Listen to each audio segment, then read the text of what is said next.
Hello বন্ধুরা, আশা করি আপনারা সবাই ভালো আছেন।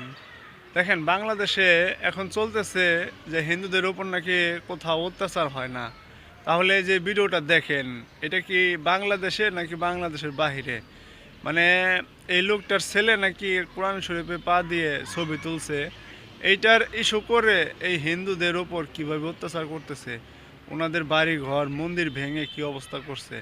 আপনারা ভিডিওটি দেখেন, তাহলে বুঝতে পারবেন। গত পরশুদিন লাগাত একটা ঘটনা, আমাদের নাকি কোনো এক ছেলে মোংলাগাঁও কোরআন শরীফে পা রাখছে। এটার ইস্যু করে অনেক মুসলিম জনতা অতর্কিতভাবে আমাদের হিন্দু সম্প্রদায়ের উপর আক্রমণ কালকে রাত্রে আনুমানিক 8টার দিকে।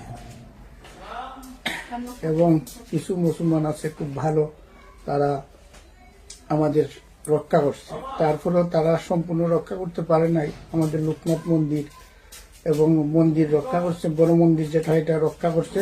তারপরে ইট পাটকেল ছুটছে, লোকনাথ মন্দিরের সম্পূর্ণ নষ্ট করে ফেলেছে। প্রায় 1-1.5 লক্ষ টাকার মালামাল লুট করে নিয়ে গেছে। আর বাজারে হিন্দু যত দোকান ছিল সেই দোকানগুলায় মানে শাটার বাটার ভাইরিয়া টাইরিয়া সব একটা দোকানও বাকি রাখে নাই যে এই ভাঙচুর করছেন। সব দোকানপাট ভাঙচুর করছে, কিন্তু অনেক মুসলমান আছে, এরা আমাদেরকে রক্ষা করছে। নাহলে কালকে কি যে হতো দুয়ারা বাজারের পরিস্থিতি তা বলা হইল। আমরা আতঙ্কে, আমাদের বাচ্চা কাচ্চা নিয়ে খুব আতঙ্কের মধ্যে ছিলাম। আর কি বলবো, এখন আমাদের নিরাপত্তার কেউ নাই। আর প্রশাসনের কোনো নিরাপত্তা ব্যবস্থা আগে থেকে নেয় নাই। প্রশাসন কি যে করে, ফোন দিলেও কোনো উত্তর মিলে না। আমাদের মন্দির কয়টা আক্রমণ হয়েছে একটু বলবেন? আমাদের মন্দির 2টা, আর একটা আছে ছোট এক বাসার এই পট্টিতে। ওনার মন্দিরের এই যা কিছু আছে সব একবারে বেঙ্গলপুর মার্কেট। মন্দিরগুলো কি কি মন্দির? মন্দির একটা লোকনাথ মন্দির, একটা জীব মন্দির, আর একটা হলো আপনার আলগা বানাইছে ঘরের মন্দির আর কি।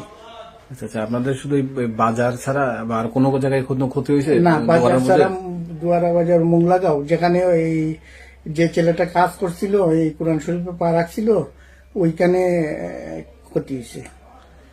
সে কি পা রেখে কি সে কি করছিল? সে কি কমেন্ট করছিল নাকি না কোনো? না, তার মোবাইল থেকে পা রাখছে ওইটাই, আর কমেন্ট করছে না কেউ কোনো কিছু না। মোবাইলে পা রাখছে, এটা সত্যি কি মিথ্যা এটা আমিও দেখি নাই, বুঝছেন। পা রাখছে, তার ফটো দেখা গেছে না। আমি পরে একটা মোবাইল দেখলাম, দেখছি একটা পৃষ্ঠার মধ্যে পা রাখা, বুঝছেন। তো ফটো তার দেখা গেছে না। পরে ফটো মানছে বাইরে করছে। ছেলেটা যদি অবশ্যই দোষী হয়ে থাকে, আপনারা তো অবশ্যই ছেলেটা শাস্তি চান। আইনে শাস্তি চাই, আমরা ফাঁসি দেব তাকে। কিন্তু আমাদের কেন এই অবস্থা হবে? একজনই দোষ করছে, আর শত শত হিন্দু জনগণের উপরে, সংখ্যালঘুদের উপর আক্রমণ। এবং এটা খুবই খারাপ। আমাদের স্থানীয় প্রশাসন, ইউনো বা হচ্ছে আপনাদের যে নিয়ে দায়িত্বপ্রাপ্ত চেয়ারম্যান বা যিনি আছে, ওনারা কি ধরনের ভূমিকা রাখছে একটু যদি? এরা সবকিছু ভাঙচুরের পরে আয়া দেখাশোনা দেখতে আসছে আর কি। সবকিছু শেষ হওয়ার পরে তারা আসছে, আইয়া দেখাশোনা করছে, আমরা একটু সান্ত্বনা দেখেছে। আর এই ধরনের ঘটনা হবে না। আমরা সব প্রশাসন আইতেছে, এখনই আসবে, এই ধরনের ভূমিকা নিছে। আচ্ছা, আপনার নামটা কি দাদা? আমার নাম লিটন রায়, দুয়ারা বাজার। দুয়ারা বাজার।